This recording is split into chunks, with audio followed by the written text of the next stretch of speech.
Hello good morning everyone, खुलुमबाय। मेरी मंजली Brahma YouTube channel में आप लोगों को फिर से स्वागत है।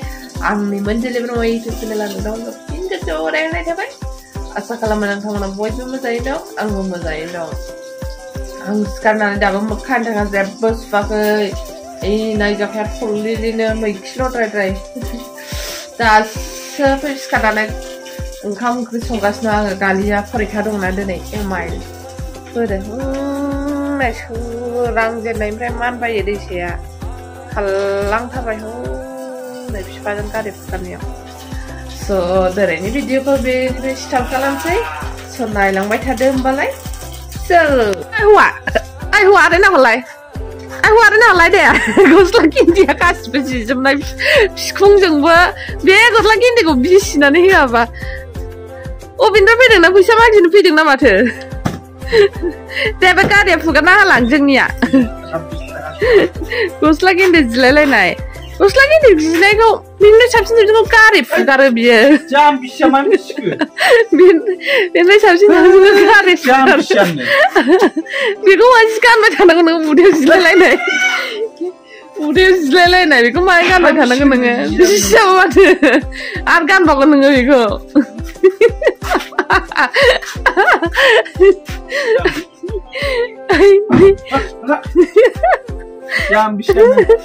उदैयावबो जिदों फिसौआवबो जिलायलायनाय। अबेनि भिखारि फैखो जोंनावलाय। ज'आ भिखारिसो जाबाय नामा।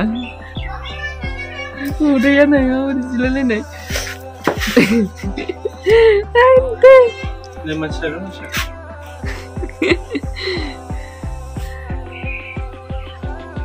बिसिना होजोबजाबाय आंजोंहाय।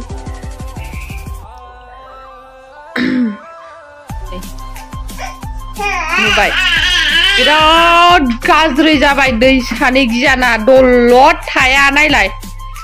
नुबाय एफा गोजौ सियाराव माबायदि हारसिं गाखोदों। नुबाय गाखोनानै अफाय बारलांबावनो नागिरदों। नुबाय वालाव। आयु दां गोलैगोन नोङो। आयु हमथानायनि दाजाबावबायसो। नुबाय बे वाल गोलैयाव नों माननाय जायो नामा? हो दानालाय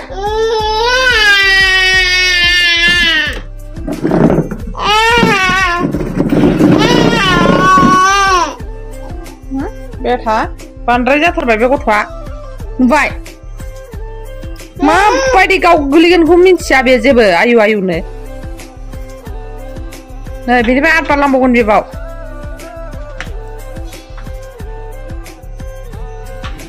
आयु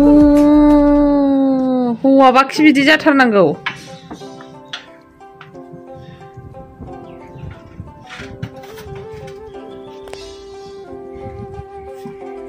माबायदि गथ' बियो। आयु दुनियानि दुस्थ' थैखागोन बियो। बेजों बारलांनानै बै कारेन्टआव हमनानै बोहैबानो गैखाला बे। बिराद दुस्थ' जाबाय जोंनि दैसाया। आयु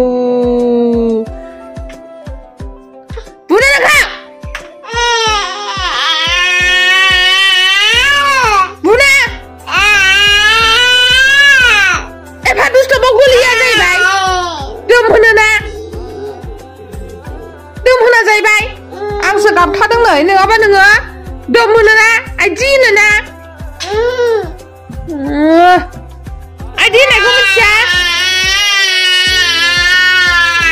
आइदि होनो बाबा आइदि होनो। सना फैदो आं फिसा फैदो।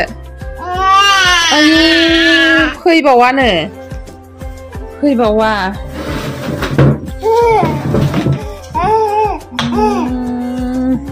नुदों अबेनिफ्राय अबाव गाखोदों अबाव ओंखारदों। नुबाय बिराद दुस्थ' जाबायहाय। बोरै खांबावनांगौ जाखो बेखौलाय। आयुलै बोरै एफा दुस्थ'। हाबाबलाय गाखोनो हायैखौ गाव गाखोनो हायैखौ बोरै गाखोनो नागिरबायो बेलाय। हाबाबलाय हारसिङै खांनो हानाय नङाहाय बेखौ। हाबाबनो नायग्रा गैयाबा। ओंखाम खब'सेबो मोनजाया आङो दैसानि थाखाय हारसिङैहाय। संनोबो मोना दसेबो जेरावबो दोनथ'नो हाया। हयथ' दैखराव थांगोन हयथ' माबागोन दलर थाया आयु आयुनो र' नोङो बे था आयु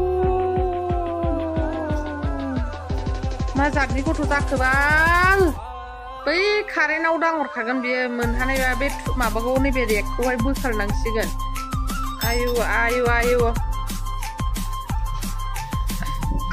बोरैबा गोलैबा मा जानांगौ हो जब्रावबानो थैगोन नोङो टेबोल फिसायावहाय आयु गिबायसो आं दैसानि दुस्थ'खौहाय माबायदि दुस्थ' रावनिबो फिसा बिदि दुस्थ' नङागोन आइ बाबा बाबा फैदो आबा फैदो फै फै आयु फैबावानो फैदो आबा फै आयु फैया फैयाय बाबा फैदो फैदो सना फै आयु दांजाबावा नों मावनो थानोसै टेबोलावनो आइ मावनो थानोसै थानोसै फैया फैया आयु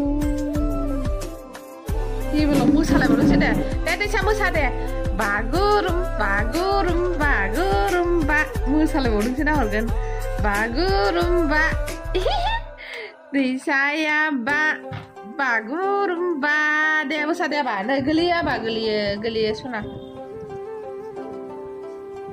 मोसालायबावोसो लंगय गय बिदि दुस्थ'नि थाखायनो फुंनो रोङाखिसै जोंहा दैसाया दा दुस्थ'बो नालाय फुंनोनो रोङाखिसै ए फिङानो फिङा ए आयु आयु आयु फावानो जि गोदान गोदान रोंगौ मा फाव खालामोथाय गोलैगोन आबा गोलैगोन ए होनसै नोङो दार टेबोलाव ए होनफेरो सोरबा ए ना टेबोलाव माम जागासिना बाव खियो सोरबा खिनो नागिरबावबाय टेबोलाव ए होनसै नोगौ जि दुस्थ' जाखाबायहाय नोङो बाबा ओमफ्राय 9टा जाबाबो उन्दुआ सोरनि फिसा बे फालेङाव गाखोदों नुबाय हामदों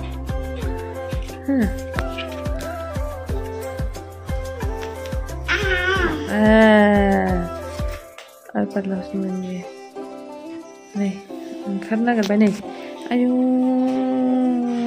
डाइरेक्ट ओंखारखायो नै ओंखारनानै थांबाय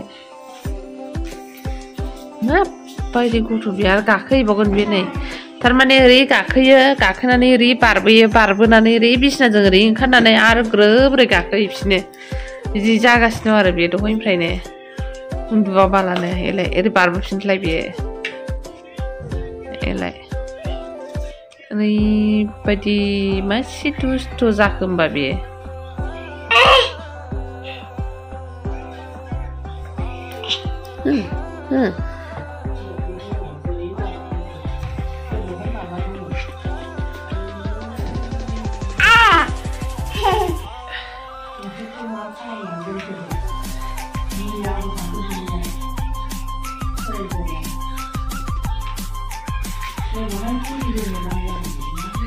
सोर हानहरा बे मुलुगलाय सोर हाननांगौ